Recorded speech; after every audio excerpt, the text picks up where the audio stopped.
Hello you guys, and thank you all for tuning in to Chris Codes. If you haven't already, go ahead and hit that like button because you know you want to, and it's free. Notification bells to be notified whenever I drop new content. Comment, subscribe, and yeah, let's get right into the video.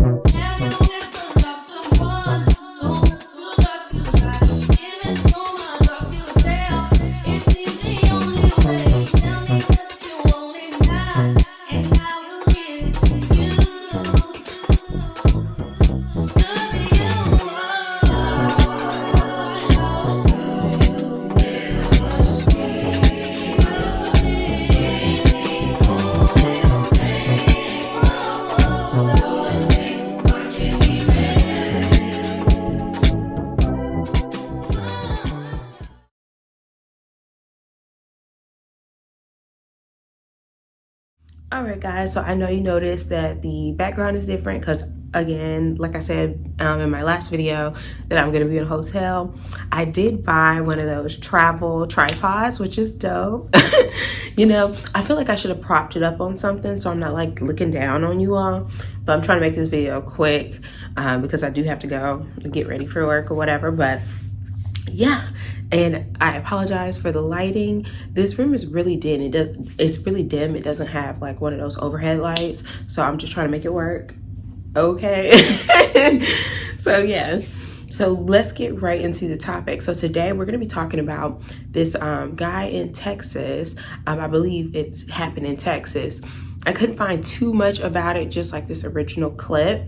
So I'm going to show you all the clip and then we're going to get into our thoughts. I'm actually going to talk about two videos in this episode of Foolishness Friday.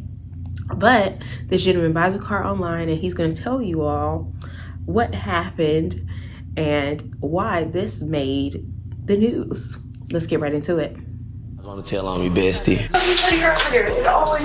Barber and Moore were temporarily living with Johnny Ross Jr. in his condo when, according to an affidavit, they stabbed the 53-year-old in his neck while he was asleep so they could steal his money and cars. Gray bought one of those cars, a Corvette, from Barber before knowing the owner was murdered.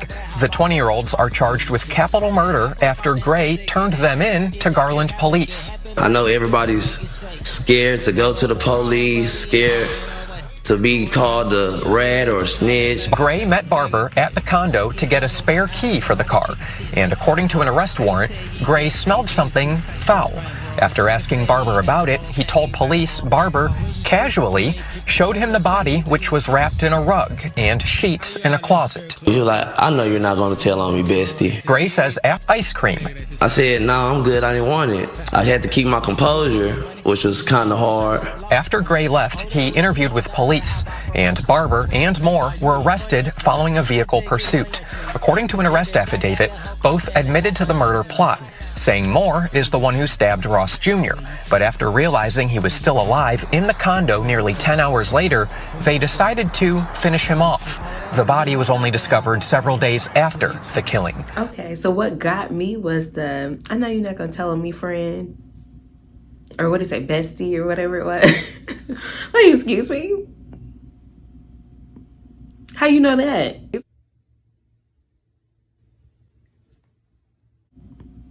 What makes you so sure? Okay. Because, you know, it's so crazy, like the culture in black people, like with black people or involving black people, where we feel like, oh, we can't tell the police, we can't blah, blah, stuff like that. Okay, when it comes down to you being a murderer, so this is the thing for me. People don't think. People don't think. So you expect me to keep this secret for you, and you got me riding around in the dead man's car? What? Somebody make it make sense to me, because it just doesn't make sense to me, okay? Like, what's gonna happen when they pull me over? What's gonna happen when these, like, they figure out, or his family figure out that he's no longer with us? or they report him missing. And then they look for this gentleman's car, and I'm driving it. What kind of Delulu land do these people live in? Like, why people just do whatever they want to do and think there's no repercussions for their actions? Like, it's just so bizarre. And of course, he went to the police, as he should. Okay, like, ain't nobody living this thug life with you. You're in trouble. How You're so? going to jail. Ain't nobody trying to be accomplice to your crime, bestie. No, we're not doing that.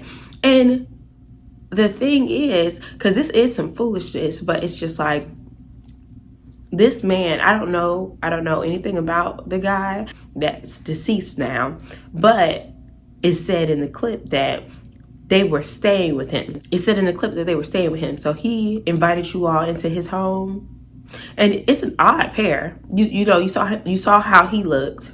I'll see if I can put like a clip somewhere or a picture somewhere. And then you see how those two looked. He invited you all to stay in his home, and that's the thanks he gets. Like, I'm all for doing nice things for people. I'm all for helping people when they are in need. But some people, you can't help people that don't want to be helped. You know, where people bite the hand to feed them.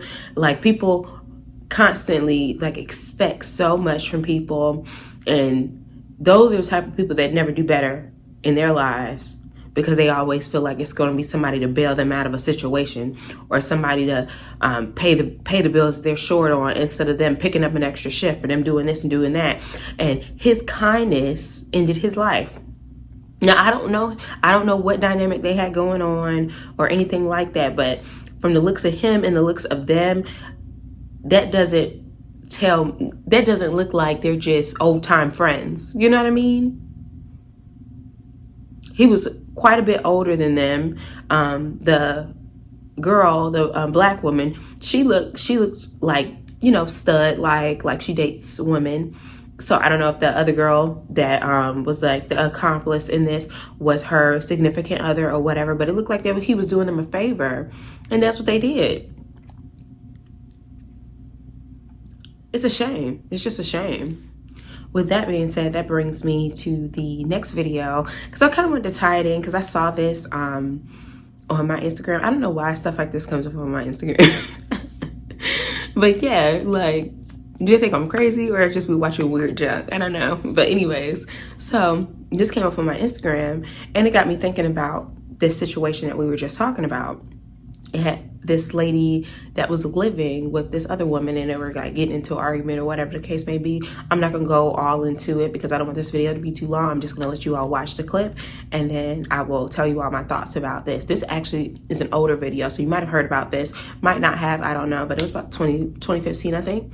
But yeah, let's get into that clip. 68-year-old Tamara Samsonova was having renovations done. A friend of hers, 79-year-old Valentina Ulanova, said, "Do you want to stay with me while that's getting done?" A couple of months go by, and Tamara is showing no sign that she plans on leaving. Valentina confronts Tamara, but at the end of this fight, Tamara finally concedes, "Just give me a couple of days and I'll be out of your hair," and goes to a pharmacy and gets a whole bunch of sleeping pills. Then she gets the ingredients to a particular salad that she knows Valentina really likes. As soon as Tamara was sure Valentina had eaten the entire salad, and she sees Valentina is passed out on the ground. She takes out her hacksaw, took Valentina's head, and she put it into a big pot of water and began boiling that to eat it. The rest of her was cut up into as small of pieces as she could get them. Tamara begins making dozens of trips from the apartment all the way down to the lake where she would dispose of the body parts. 4 days later, a young couple were out for a walk with their dog, and their dog takes off running and stops in front of this huge bag, and they open it up and they find a human torso. When the police show up, the first thing they do is they go to Valentina's apartment,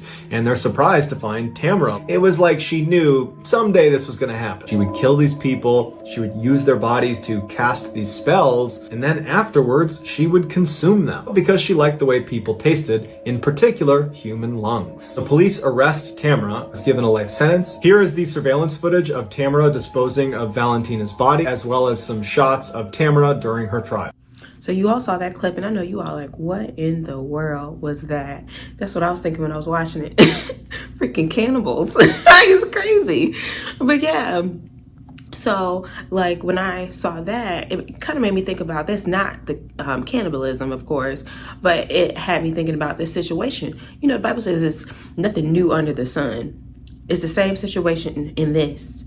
It's like the lady that she was with, like in the house, she was letting her stay there and all that. People get angry. Oh, you don't want to help me no more. Like you ain't helped them enough.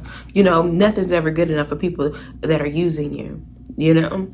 So she done drugged the lady, doing spells on the lady, eating the lady. Like what? It's not funny, but it's just like, it's people, we're too trusting. A lot of us are too trusting. Like, you can be nice to someone, you can be kind to someone, you can do good for people, but people are gonna be people. And you do not know what anybody's capable of. So it's like you have to use discernment. You have to see the signs. You'll know them by their fruit. If you see people constantly having a boatload of chaos in their lives, like, I'm not saying we don't go through things, we don't go through hardships, we all do. But if it seems like it's a never-ending cycle of mess, never-ending cycle of foolishness going on in people's lives, and you just say, you know what, you can stay with me. You know, come on into my house. Like no. Sometimes it's like you got to put yourself first. Now, it's like let's say I got $200. You're short $50. And I know I can cover my bills. I can cover everything that I need to cover, and this is just extra for me. Okay, I'll help you. I'm about to get put out, so on and so forth. Okay, and you got it. Okay, well, let me get you, let me pay for a couple of nights at a hotel or something like that. Like, do not put yourself in a spot to where you're vulnerable. Like, we try and trust, and some people you can trust, but don't blindly trust people that have not shown that they're trustworthy. They have not proven that they're trustworthy. We just give people so much leeway in our lives and then be surprised when you slide down a wall. I'm telling you, it happens to the best of us. But you live and you learn, and you realize, like, okay, I can still not change my character, but I can protect myself. At the end of the day, it's like, protect your heart, guard your heart. If something don't sit right, a lot of times it's not. If stuff not adding up, the math not mathing, then something's wrong. We got to use discernment.